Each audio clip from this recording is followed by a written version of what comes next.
ఏపీలో భారీ ప్రమాదం జరిగింది. అనకాపల్లిలోని అచ్యుతాపురం సెజ్లోని ఎసెన్షియా ఫార్మాలో రియాక్టర్ పేలింది. ఈ ఘటనలో 14 మంది చనిపోగా మరో 50 మందికి పైగా తీవ్రంగా గాయపడ్డారు. పేలుడు ధాటికి మృతదేహాలు చెల్లాచెదురుగా పడిపోయాయి. మృతుల సంఖ్య మరింత పెరిగే అవకాశం ఉన్నట్లు తెలుస్తోంది.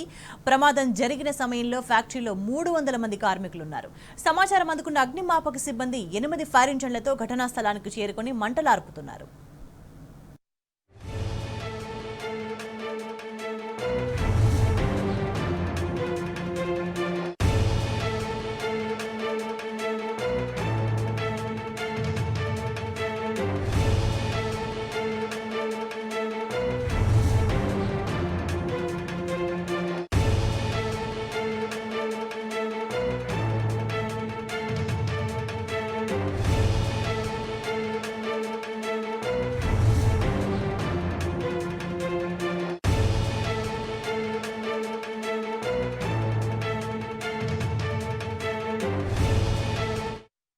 ఏపీలో భారీ ప్రమాదం జరిగింది.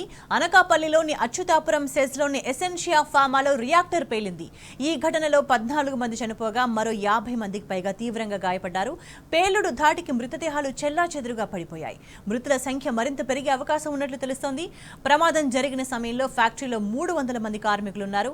సమాచారం అందుకున్న అగ్నిమాపక సిబ్బంది 8 ఫైర్ ఇంజన్లతో ఘటనా స్థలానికి చేరుకుని మంటలార్పుతున్నారు.